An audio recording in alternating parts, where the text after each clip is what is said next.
Hey, what's up? It's Jim, and today I'm going to talk about All of Us Strangers. This is a very kind of quiet, introspective film, kind of about past, the ghosts of your past, literally and metaphorically, and kind of diving sort of deeper into yourself and sort of understanding both loneliness and the need for love.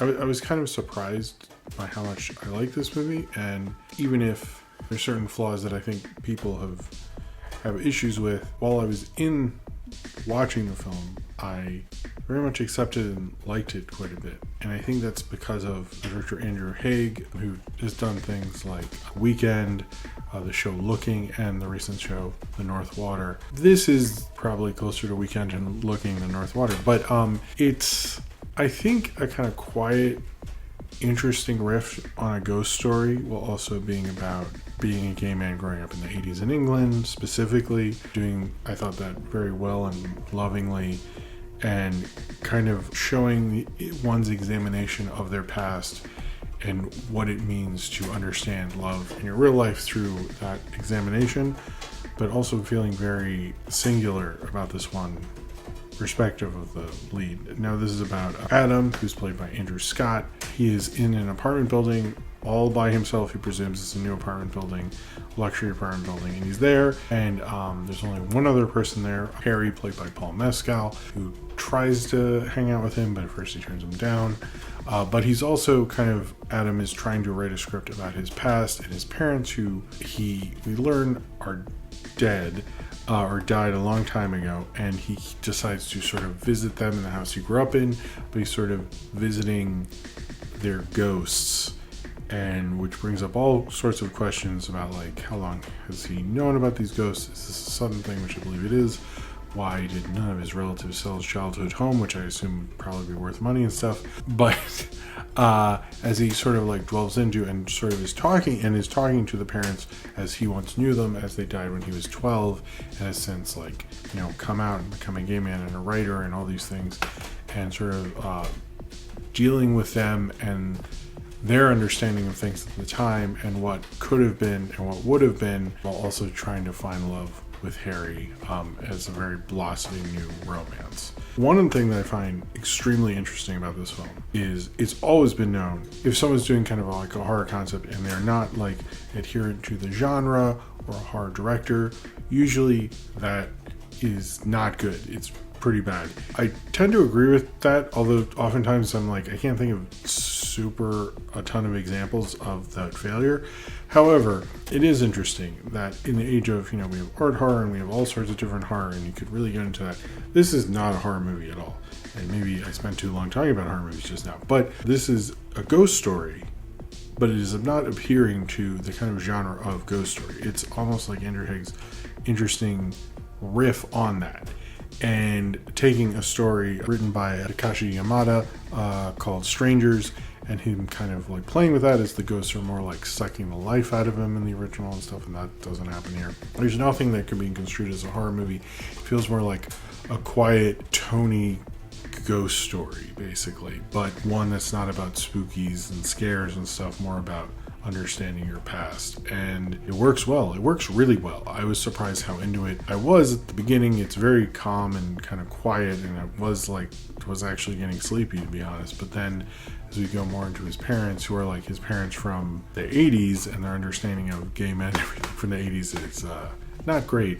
You can imagine it wouldn't be wonderful, and it isn't. But I think there's a bunch of truth in there that when you come to terms with your past, as much as you romanticize it, when you deal with like even your parents at the time, you understand that they're products of their time, and sometimes their views are not what you'd want them to be when you're older.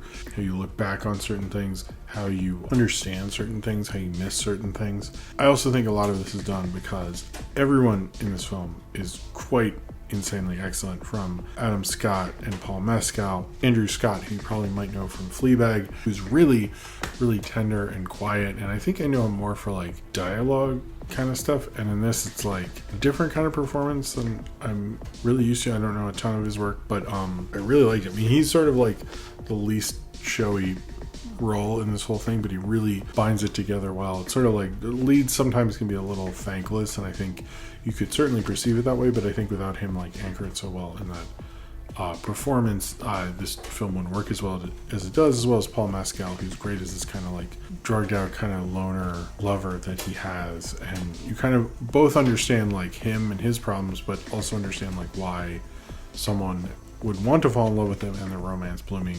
It was actually having them watch Top of the Pops, I think was kind of a thing that was like, oh, I do that with my wife. They'll want to watch old MTV or want to watch things I grew up on, and it's like they're English guys grew up coming of age in the 80s. Of course they'd want to watch clips from Top of the Pops on YouTube. That makes so much sense. Like of course people do that. It is like that made so much, that was like one thing I was like, oh, this is like makes so much sense to me. That's like, I don't look up clips from Top of the Pops, but it like I understood that reality so well. I thought that was a really smart touch, actually. But then Claire Foy and Jamie Bell play Adam's parents. Oh my goodness. I mean, the costuming was great and so on point, but Claire Foy was like, that was an 80s mom. I was shocked at how well I thought that was done. It was like, I was like, she's so good at period stuff. It is frankly remarkable, like how good she is at it. It's like, I saw her in The Crown and stuff, but she's excellent in here. Jamie Bell I don't think was as specific to the period, but he was still very good. Like, everyone was so smart and nuanced and knew their characters, knew the function of the characters in the story so effortlessly. I was honestly just shocked at like how great Andrew Higg is, I hope I'm saying his name right, is with actors. Is just like absolutely astonishing. Like you really don't see this level of care to everyone on the call sheet. It's and in the cast, it's really wonderful. I don't want to spoil this because I know people watch these reviews sometimes and they don't see the movie, but or before they've seen the movie and stuff, and that's fine. And I don't want to spoil because the main issue people have is towards the end and stuff. But my thing with it is, I do think sometimes this film can be like overdoing it with the drama towards the end and stuff. But I do think it sort of works as a nice, quiet, gothic ghost story. And I don't want to defend it, but I do think this was one of the more substantial films of this year. I really don't like I don't know. I do not like throwing out a movie because I hate one scene, and I don't like when people do that, because a film is all of its parts, even if one of those parts is like weird or strange or doesn't fit. It's still like, and I understand, like, I am taking it all as a whole, and if one of those holes is not right, you're supposed to criticize it, and I agree with that.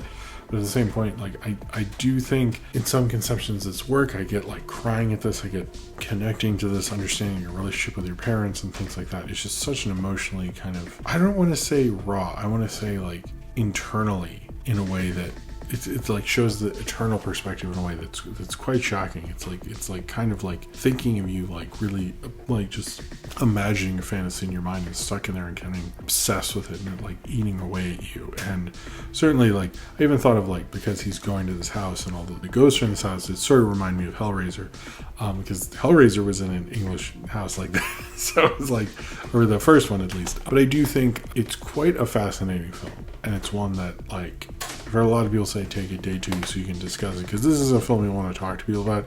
You should probably take a date just because it's like not a very big movie, so like the odds are that someone else has seen it and can talk to you about it are very slim. So I would just take someone just so you can talk to them about it, because otherwise people will be like, I need to talk about the ending of this movie you've never seen, and I'm sure it'll be very popular. I think it shows a real reality to gay men at that time. They have an interesting conversation about like, he doesn't like queer, he likes gay, and like I'm not gay really at all, but the I do sometimes think it's interesting, like what I used to know as like queer cinema or gay cinema has like changed into like different terms and stuff, and seeing those terms change and how it feels like that's not how you understood it.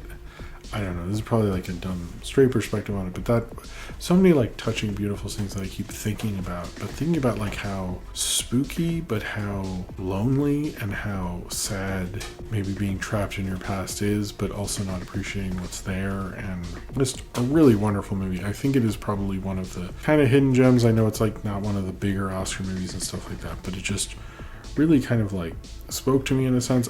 It almost feels like it's almost unlocking something personal within you, because you're seeing someone's very personal connection to their family, and it's very specific, but that's specific in that way that I feel I can reach into. I did find this film very beautiful. I did find it very fascinating. I did find it very interesting, and it's one of those films that, like, I like this director. I like Looking and The North Water and Weekend. I don't think I reviewed any of those, which is a mistake on my part. Each one, I noticed how smart he was at character and story and understanding, like, the motivation and what kind of film he's making. And this one, I think, tests his probably the ballsiest he's ever done. Artistically, it's a very odd film, and I don't think a lot of directors would mess with structure and mess with a genre that they're not a part of and play around in these things and, like, come out the other side the way this film does. Is very fascinating. I do think it'll be, a lot of people have said, well, will this film be in 6 months? Which, by the way, nobody has that conversation about movies that are like